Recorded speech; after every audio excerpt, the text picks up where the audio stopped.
My name is Stephen Willeford, and on November 5th, 2017, a madman came into my community and started shooting up the church.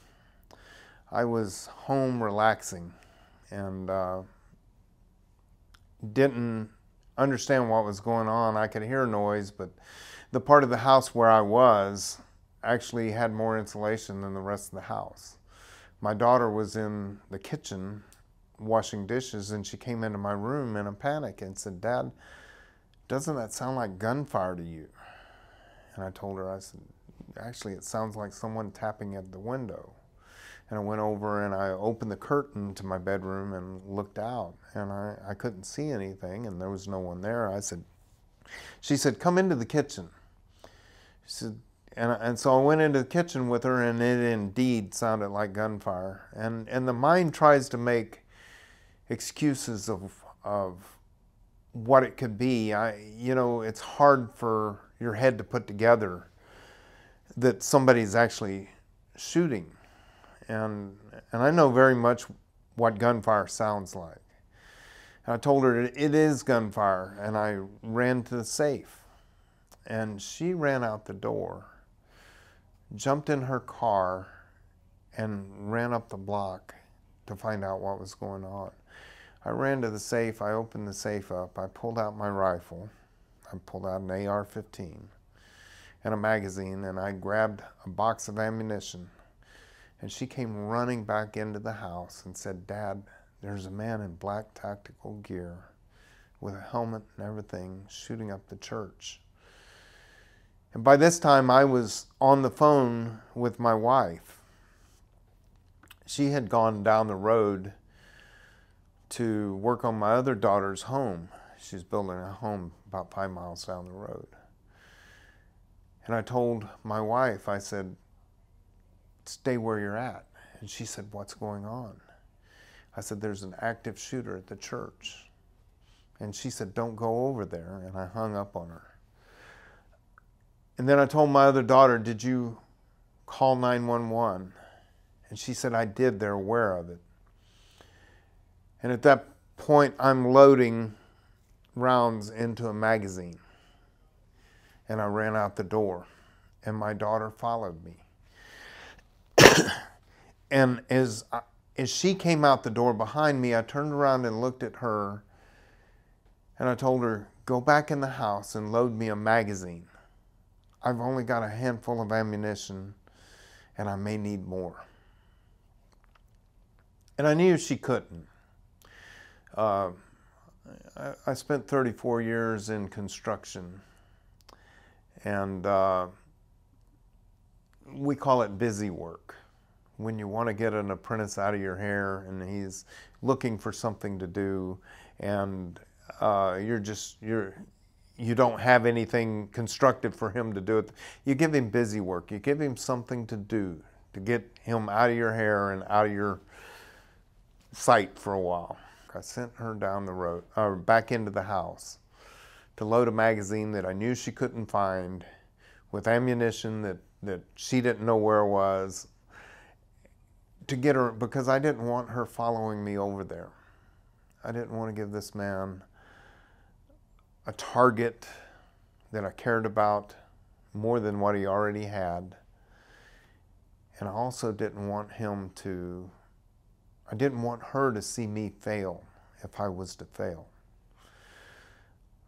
Because then she would have run to my side, and he would have used her for his next target. And I ran across the street and I yelled. And at this point, I'm going to tell you, I'm a Christian, and there was no reason for me to yell. I don't have a battle cry. That would be silly. There's no reason that I would give away that I was coming and take my element of surprise. And so I'm going to say, looking back at it, there was no tactical reason to have yelled, but I yelled. And I'm going to say it was the Holy Spirit calling out the demon that was inside him, and I believe that. To the core of my being, I believe that. And what he had been doing in the church is he would shoot somebody, and when they would go down, he would walk over and he would finish them off. And he had just shot Chris Workman in the back, and he had just shot Chris's mother twice, and he was walking over to finish them off. And people in the church heard me yell, and he heard me yell. And he came out at that moment. And he came out of the church shooting at me. And as a instructor, a pistol instructor, I know very much what a gun going off, pointing at you would be, what it meant. And yet I was terrified, but I remained dead calm, and again, that goes to what I believe the Holy Spirit was just whispering in my ear, don't worry about that. And he hit the truck in front of me, he hit the car behind me, and he hit the house behind me, and I hit him. He had Class 3 body armor on, which meant that my bullets wouldn't penetrate that armor. But if anyone knows anything about armor, it may save your life, but you feel it. You feel every one of those hits. And it can break ribs and stuff. And I hit him a couple of times in the body armor, and I'm certain of that. Because he stopped shooting at me at that moment and started for the door of his vehicle. His vehicle was sitting in the middle of the road with the driver's side door open and the engine still running. And he ran around the front of the vehicle and ran to the door, and when he turned to the side, I saw the opening in between the plates of Class 3 body armor. Has body armor on the front and body armor on the back, and it velcros across the side. And I put a bullet there. And I put a bullet in his legs. And he got in his vehicle. He took 2 more shots at me through the side window and then drove off at a high rate of speed. I ran out into the street as he was driving away, and I put another bullet through the back of his windshield. And he ran down the road. I looked off to my left, and I saw a pickup truck that had pulled up to the stop sign. And he had witnessed the whole shooting. And I ran over and knocked on his window and said, that man just shot up the church, and we have to stop him. And I didn't even know Johnny's name at the time. I had never met Johnny before in my life. I didn't know his name, and he unlocked his door. And he let me in to his truck, and I don't know what made him think that I was the good guy, or maybe it was the fact that I was barefooted and the other guy had body armor on. I didn't take time to put my shoes on because I kept hearing those shots. And I knew every one of those shots was probably aimed at one of my neighbors and one of my friends. And so I didn't take time to put the shoes on. And so I guess that might have been what clued him that I was not the bad guy, because I was not prepared. And so we blasted down the road, and as I got in and we headed out, we couldn't even see the other vehicle anymore. He was so far down the road. And Johnny called 911, and they put him with dispatch. And he was talking to dispatch, and he was telling them we're headed down 539. And I had the presence of mind to drop my magazine and look in my magazine to see how many rounds I had left. I had 1 round left in my magazine, meaning I had 1 in the chamber, 1 in the magazine. I had 2 rounds left. I put the magazine back up in the rifle, and I told Johnny, tell them hurry, hurry. I have 2 rounds left. And the only thing I could think of is at the end of this chase was going to be another gunfight, and it had to be good. We chased him for about 11 miles. And as we started catching up with him, we looked, and I told him, that's it, that's the vehicle, because it was missing the back glass. And it was the very vehicle that I had chased off. And so we were catching him, and I looked over at Johnny, not even knowing his name, and I told him, I said, you know, if we catch that vehicle, you're going to have to put it off the road. And Johnny said, just real matter-of-factly, yeah, I already figured that. So Johnny was there, and I believe he was there because God put him in the right place too, because most people would have just drove off.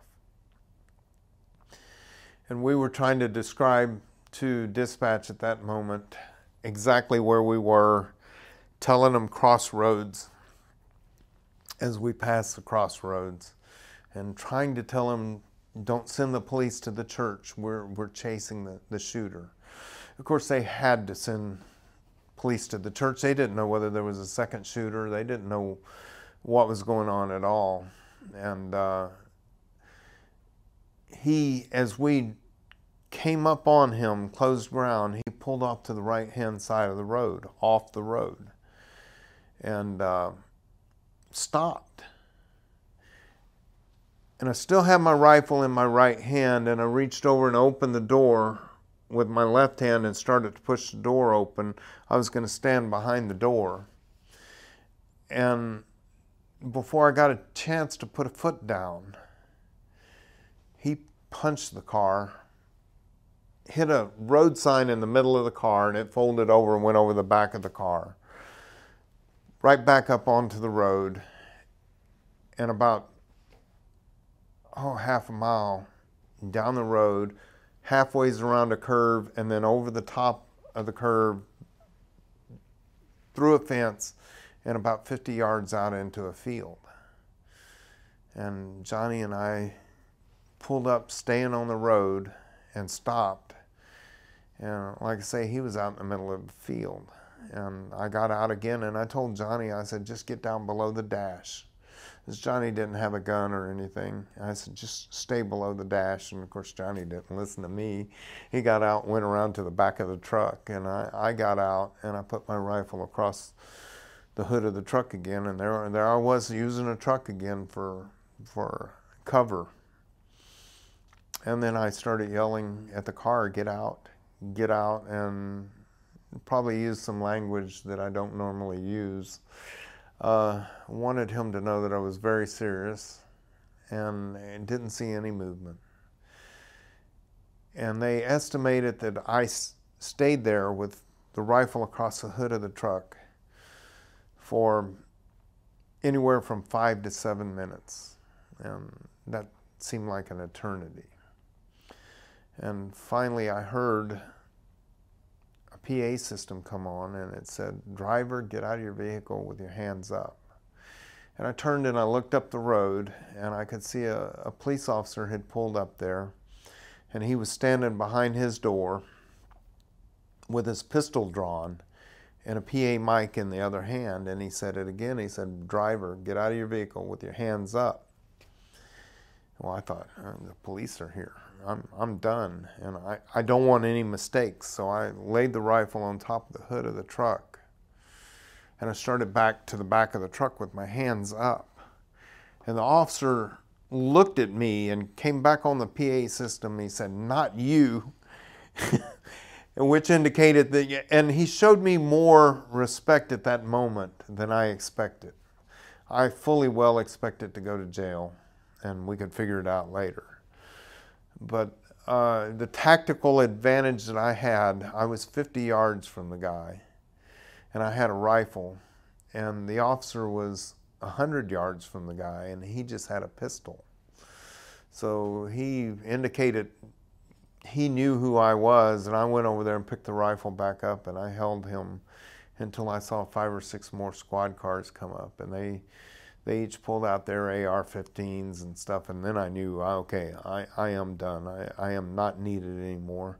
And I pulled my rifle and I put it on the back of the toolbox of the truck. And I waited by the back tires of the truck, and I must have waited there for 45 minutes. And I thought, what are they waiting for? I had no clue why they would take so long. And finally, I decided that I was going to make a run back to the police line.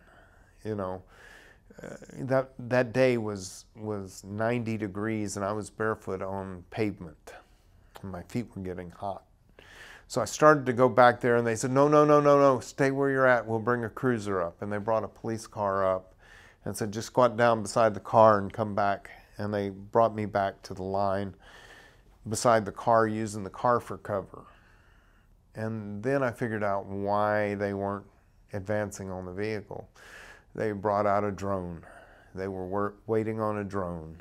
And it all made sense to me. Why would you risk an officer's life when you could wait for a drone? And they flew the drone over, and they looked in, and inside the vehicle, and determined that he had taken his own life, that he had turned the gun on himself.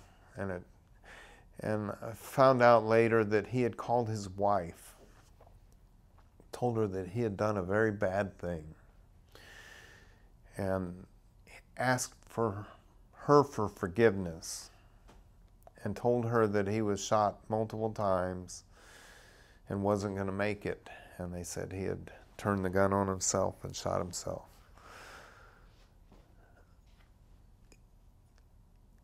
And I guess that was the last gift, because I think he was going to die anyway. He might have, might not have.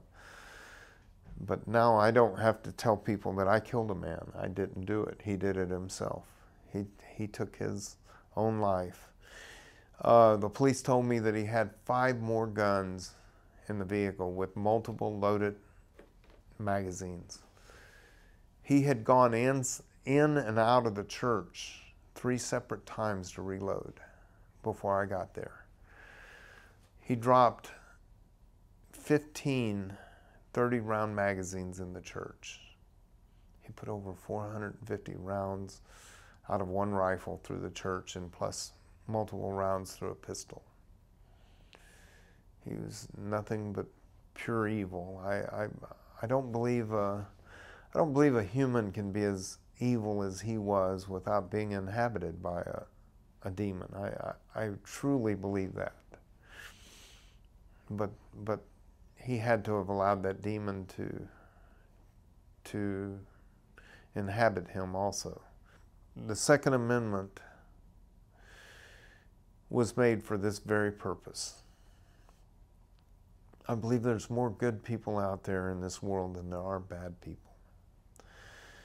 And I believe we have an obligation to take care of our families and our neighbors, our friends, and people around us. And I exercise my Second Amendment.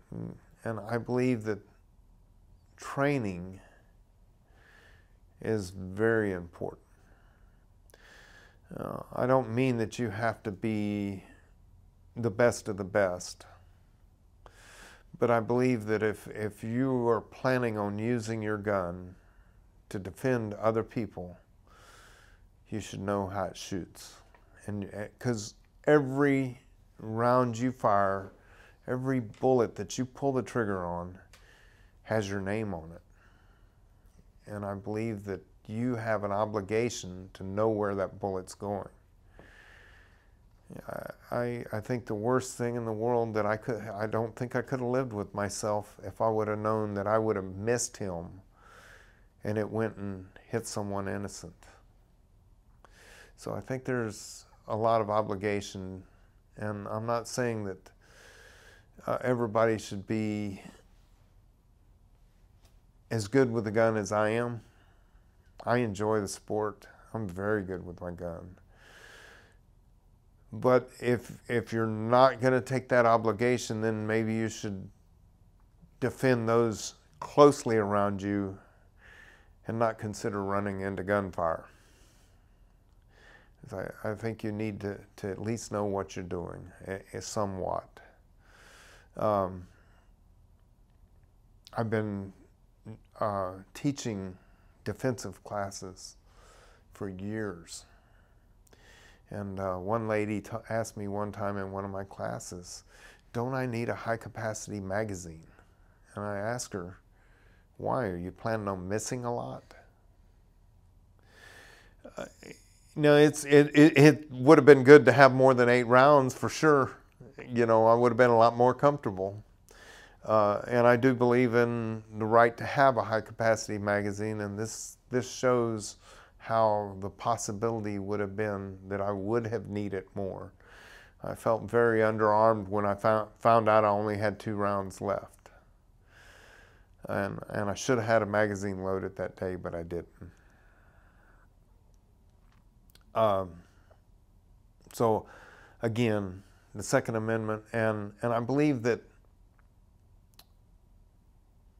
the militia they always talk about with the Second Amendment is the armed citizen, because that's what it was back when the Constitution was written and the Bill of Rights was written, is the militia was the people.